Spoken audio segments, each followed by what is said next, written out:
السلام علیکم دوستوں، آج ہم بات کرنے والے ہیں جامع الازہر کے بارے میں، اس کی ہسٹری، اس کے نصاب، اس کے خدمات اور وہاں سے پڑھ کے نکلنے والے کچھ مشہور شخصیات کے بارے میں ہم اس ویڈیو کے اندر کافی تفصیل سے بات کریں گے۔ اور اس ویڈیو کے آخر میں ایک بہت ہی حیران کر دینے والی حقیقت بھی ہے، لہذا ویڈیو کو آخر تک ضرور دیکھیے، آپ اس بات کو بھول نہ جائیں، اسی لیے میں اس کو اٹھا کے یہاں کارنر میں رکھ دیتا ہوں۔ خیر چلیے شروع کرتے ہیں آج کا ویڈیو۔ دوستوں، اس مدرسے کے سلسلے میں بات کرنے سے پہلے ہم بات کرتے ہیں دولت فاطمیہ کے بارے میں۔ دولت فاطمیہ سلطنت عباسیہ کے بعد قائم ہونے والی وہ سلطنت تھی جو سن 909 سے لے کر سن 1171 تک تقریباً 350 سال تک دنیا کے ایک بڑے حصے پر قائم رہی۔ اس سلطنت کے پہلے سلطان عبید اللہ مہدی تھے۔ یہ سلطنت 41 لاکھ کلومیٹر یعنی تقریباً 16 لاکھ مربع میل پر پھیلی ہوئی تھی۔ اس سلطنت کے بڑے ہونے کا اندازہ آپ اس بات سے لگا سکتے ہیں کہ آج کے زمانے میں جتنے دور میں یہ 16 کنٹریز ہیں، یہ سارے کے سارے علاقے اسی سلطنت کے تحت آتے تھے۔ اس سلطنت کے چوتھے سلطان المعز لدین اللہ نے اپنے فوجی کمانڈر جس کا نام جوہر ثقلہ تھا، اس کو کئی ہزار فوج کے ساتھ مصر پر حملہ کرنے کے لیے بھیجا اور یہ حملہ کامیاب ہوا۔ جوہر ثقلہ نے اپنے بہادری کے جوہر دکھاتے ہوئے سلطنت فاطمیہ کے جھنڈے مصر کے اندر گاڑ دیے اور پھر سلطان المعز لدین اللہ کے حکم سے وہاں سن 969 عیسوی میں ایک مسجد بنائی گئی۔ اس مسجد کا نام وہاں کی نئی راجدھانی قاہرہ کے نام پر مسجد القاہرہ رکھا گیا، لیکن پھر بعد میں اس کا نام بدل کر حضرت فاطمہ زہرا رضی اللہ تعالی عنہا کے نام پر اس کا نام مسجد الازہر رکھا گیا اور یہیں سے اس عظیم الشان یونیورسٹی کی شروعات ہوئی۔ اس مسجد کو آپ دارالعلوم کے چھٹا مسجد سے کمپیئر کر سکتے ہیں۔ جس طریقے سے دارالعلوم کی شروعات چھٹا مسجد سے ہوئی تھی، ٹھیک اسی طریقے سے اس مسجد میں پہلے ایک چھوٹا سا مکتب بنایا گیا جہاں آس پاس کے بچے ناظرہ وغیرہ پڑھنے کے لیے آیا کرتے تھے، اور پھر دھیرے دھیرے ترقی کرتے کرتے یہ ایک ہاسٹل میں تبدیل ہوا، اور پھر قدم بقدم یہ لوگ اپنے نصاب اور سلیبس میں دنیاوی اور دینی تعلیم سے متعلق کئی طرح کے شعبے ایڈ کرتے گئے، اور پھر آخر کار یہ دنیا کا سب سے بڑا اور سب سے پرانا مدرسہ بن گیا۔ دوستو، آج اس مدرسے کو 1000 سال سے بھی زیادہ ہو چکے ہیں۔ اس 1000 سال میں اس نے کئی سارے بدلاؤ دیکھے ہیں۔ اگر ہم سب سے بڑے بدلاؤ کی بات کریں تو یہ کہ سلطان المعز لدین اللہ اور سلطنت کے دیگر ارکان سب شیعہ تھے۔ وہ شیعوں کے ایک مشہور فرقہ اسماعیلی سے تعلق رکھتے تھے۔ اسی بنا پر اس مدرسے میں شیعوں کے آئیڈیولوجی کے مطابق تعلیم دی جاتی تھی۔ وہاں کے سلیبس کو کچھ اس طریقے سے ڈیزائن کیا گیا تھا جو شیعہ مکتبہ فکر کو پروموٹ کرتا تھا۔ پھر جب سن 1170 میں سلطان صلاح الدین ایوبی نے مصر کو فتح کیا تو جہاں ان کے طرز سلطنت نے کئی ساری چیزوں کو بدل کر رکھ دیا، وہی انہوں نے یہاں کی ایجوکیشن سسٹم میں بھی کافی بدلاؤ کیے، اور انہی کے زمانے میں کیے گئے چینجز کے مطابق آج جامع الازہر اہل سنت والجماعت کے آئیڈیولوجی پہ قائم ہے۔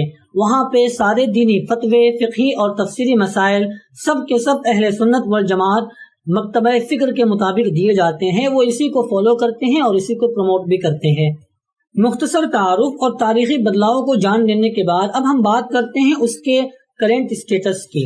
تو دوستو، جامع الازہر آج دنیا کا سب سے بڑا اور سب سے پرانا مدرسہ ہے، جہاں 10 لاکھ سے بھی زیادہ طلبہ پڑھتے ہیں، جس میں سے 50,000 سے زیادہ طلبہ فورن کنٹریز سے آئے ہوئے ہوتے ہیں، جو دنیا کے تقریباً 100 الگ الگ ملکوں سے تعلق رکھتے ہیں۔ یہ مدرسہ 11,500 مربع میل کے علاقے میں پھیلا ہوا ہے۔ ٹیچرز اور دوسرے اسٹافز کو ملا کر وہاں پر کام کرنے والوں کی تعداد 8,000 کے قریب ہے۔ صرف اور صرف مصر کے اندر بڑے بڑے مدرسے اور بڑے بڑے کالج کی شکل میں 4,000 سے زیادہ اس کی شاخیں اور برانچز ہیں۔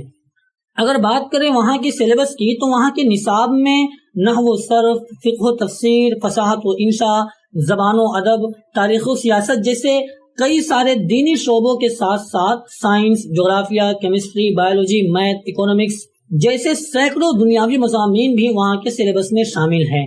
وہاں سے پڑھے ہوئے لوگوں نے الگ الگ شعبوں میں بڑی بڑی کتابیں لکھی ہیں اور بہت سارے کارنامے انجام دیے ہیں جن کے بارے میں بہت زیادہ تفصیل سے بات تو میں اس ویڈیو میں نہیں کر سکتا۔ اگر آپ اس بارے میں ایک ایک چیز ڈیٹیل میں جاننا چاہتے ہیں تو میں آپ کو ریکمینڈ کروں گا یہ کتاب پڑھنے کے لیے۔ دوستو، جامع الازہر الشریف نامی یہ کتاب تقریباً 800 پیج پر مشتمل ہے۔ اس مدرسے کے قائم ہونے سے لے کر اب تک اس کے حوالے سے ہونے والے ہر اہم واقعے کا ذکر اس میں کیا گیا ہے۔ میں وہاں کی ایجوکیشن سسٹم کے بارے میں آپ کو 2 اہم باتیں بتاتا چلوں۔ پہلا یہ کہ وہاں پر آؤٹ آف کنٹری سے آنے والے اسٹوڈینٹس کے لیے 2 خصوصی شعبے ہیں۔ پہلا ہے معہد الدراسات الخاصہ للغت العربیۃ لغیر الناطقین بہا، اور دوسرا ہے مرکز تعلیم اللغت العربیۃ للوافدین۔ یہ 2 شعبے خصوصی طور پر دوسرے کنٹری سے آنے والے اسٹوڈینٹس کے لیے بنائے گئے ہیں، جن میں انہیں عربی زبان میں بہت زیادہ فلوئنٹ ہونے کے لیے ٹریننگ دی جاتی ہے تاکہ عربی زبان میں ان کا لیول خالص عربوں جیسا ہو سکے اور پھر لیکچر سمجھنے میں انہیں کوئی پریشانی نہ ہو۔ اور دوسری اہم بات یہ ہے کہ وہاں پر کوئی اسٹوڈینٹ کلیہ کے کسی بھی شعبے کے اندر ہو، لیکن اگر وہ مصر کا باشندہ ہے تو اسے پر ایئر کم سے کم 7.5 پارہ کا حفظ ذاتی طور پہ کرنا ہوگا اور اس کا تحریری اور تقریری امتحان بھی دینا ہوگا۔ اگر وہ مصر سے نہیں ہے بلکہ کسی اور کنٹری سے آیا ہے تو اسے سال میں کم سے کم 1 پارے کا حفظ تو ضرور ہی کرنا ہوگا، اور ان دونوں کو یہ حفظ اپنے پرسنل لیول پر کرنا ہوگا۔ جامعہ کی طرف سے اس کے لیے انہیں کوئی بھی اسپیشل کلاسز پرووائڈ نہیں کری جاتی، پر ایگزام ضرور لیا جاتا ہے۔ لہذا یہی وجہ ہے کہ جس طریقے سے ہمارے ہندوستان میں زیادہ تر لوگوں کو حفظ کے لیے الگ سے 3 سال 4 سال، کچھ لوگوں کو 5 6 سال لگانے پڑتے ہیں، پر شروعات سے وہاں پر پڑھنے والے طلبہ کو حفظ کے لیے الگ سے اپنا سال خرچ نہیں کرنا پڑتا، بلکہ وہ سائڈ سے ہی حفظ کر لیتے ہیں۔ اگر ہم یہاں سے پڑھ کے نکلنے والے مشہور شخصیتوں کی بات کریں تو علامہ ابن حجر عسقلانی، علامہ سخاوی، ابن العز بردی، امام غزالی، ابو اسحاق عسقلانی جیسے کئی بڑے بڑے ائمہ و مجتہدین اس ادارے سے جڑے ہوئے تھے۔ دوستوں، اب ہم بات کرتے ہیں اس اہم نقطے کی جس کے بارے میں نے آپ کو شروع میں بتایا تھا، پر اس سے پہلے اگر آپ نے اس چینل کو سبسکرائب نہیں کیا ہے تو اسے سبسکرائب ضرور کیجئے اور لائک تو ابھی کے ابھی کیجئے۔ بہرحال ایک کتاب ہے جس کا نام ہے ابن خلدون۔ مدرسے سے جڑے ہوئے لوگوں نے اس کے بارے میں ضرور سنا ہوگا اور ممکن ہے بعض حضرات نے پڑھ بھی رکھا ہو۔ دوستوں، یہ کتاب تاریخ اسلام میں لکھی گئی چند سب سے بڑی اور سب سے اہم کتابوں میں سے ایک ہے۔ آپ کو جان کر حیرانی ہوگی کہ یہ کتاب بھی اسی مدرسے کے اندر لکھی گئی تھی، اور اس سے بھی زیادہ حیرانی آپ کو اس بات کو جان کر ہوگی کہ فیس بک کے CEO مارک زکربرگ نے اس کتاب کے بارے میں کہا تھا کہ وہ اس کتاب کے آتھر سے بہت زیادہ متاثر ہیں اور انہوں نے ان کی بہت ساری کتابیں پڑھ رکھی ہیں۔ خاص طور پر ابن خلدون مارک زکربرگ کی فیوریٹ کتابوں میں سے ایک ہے۔